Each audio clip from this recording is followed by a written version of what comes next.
Bienvenue dans le second volet de notre série pédagogique des nouveaux maîtres 2.0. Dans le volet précédent, nous avons fait connaissance avec la pensée et l'enseignement de Frédéric Delavier. À tout seigneur, tout honneur, puisque Frédéric Delavier peut être considéré comme le pater familias, la source vive d'inspiration et de lumière pour les principaux représentants de la mouvance des nouveaux maîtres 2.0.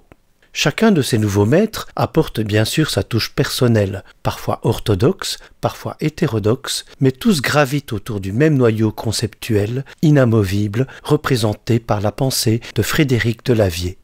Nous allons aujourd'hui diriger notre attention sur la figure charismatique, à la fois vénérée et redoutée d'Ernesto 2.0.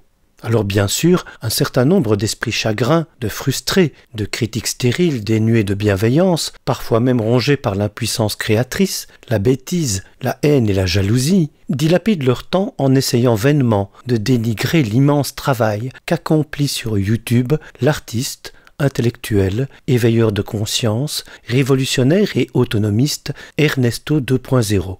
Sur le YouTube game francophone, Ernesto 2.0 occupe une place singulière et inconfortable. Son parcours de vie, tant intellectuel que professionnel, l'a conduit à opérer une rupture radicale avec le mode d'existence aliéné par le capitalisme consumériste de notre société occidentale.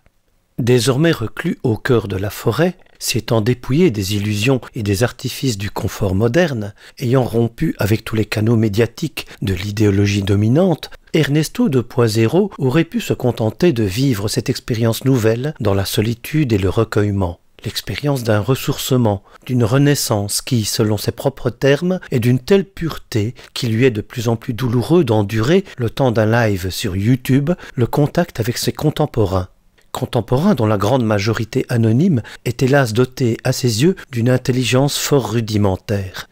Rudimentaire au point qu'Ernesto 2.0, saisi comme Jésus d'une violente colère à la vue des marchands du temple, se met régulièrement à agonir d'injures incantatoires les sous-races et autres infra-humains qui fort heureusement ne représentent que 5% en moyenne de ses abonnés. Et si Ernesto 2.0, malgré l'indicible bonheur, malgré la pureté absolue de l'expérience de communion avec la mère nature enfin retrouvée, préserve encore ce lien ténu et précaire avec une minorité choisie d'internautes, c'est parce qu'il est engagé, à la vie et à la mort, dans cette haute mission.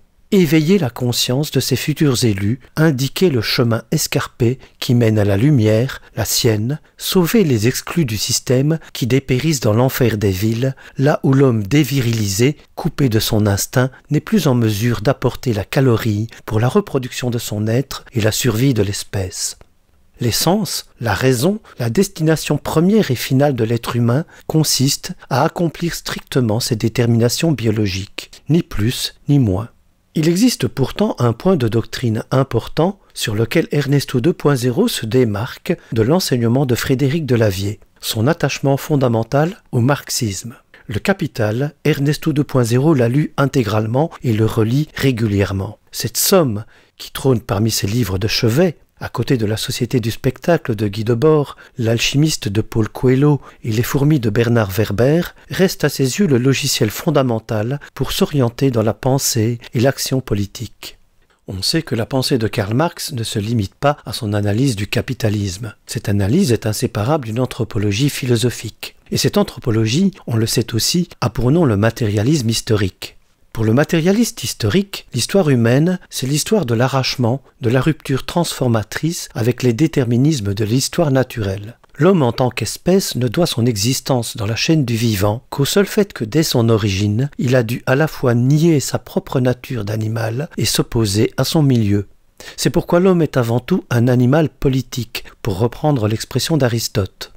Pour le matérialiste historique, la politique, ce n'est rien d'autre que l'invention arbitraire de règles, conventions, contrats, par lesquels les hommes, rompant avec leur animalité, ne cessent de nier et de contredire activement tous les déterminismes. Mais ce n'est pas seulement le fait politique qui est impliqué par la rupture anthropologique avec la nature. Toutes les dimensions de l'existence humaine sont impliquées: conscience, réflexivité, constitution des concepts et des savoirs, art, technologie, subjectivité, érotisme, symbolisme, système de parenté, etc.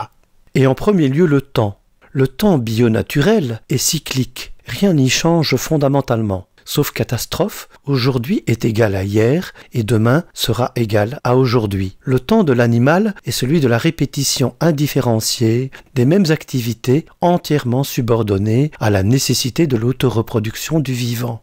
Si l'on admet avec Rousseau, Kant, Hegel, Marx, Heidegger, Sartre et quelques autres que l'humanité de l'homme ne se définit pas exclusivement par ses déterminations biologiques, mais précisément aussi par le fait qu'il n'a pas de nature, on admettra aussi que le temps humain, l'histoire humaine, qu'il soit individuel ou collectif, ne sont pas écrits à l'avance, qu'ils s'engendrent vers l'avenir.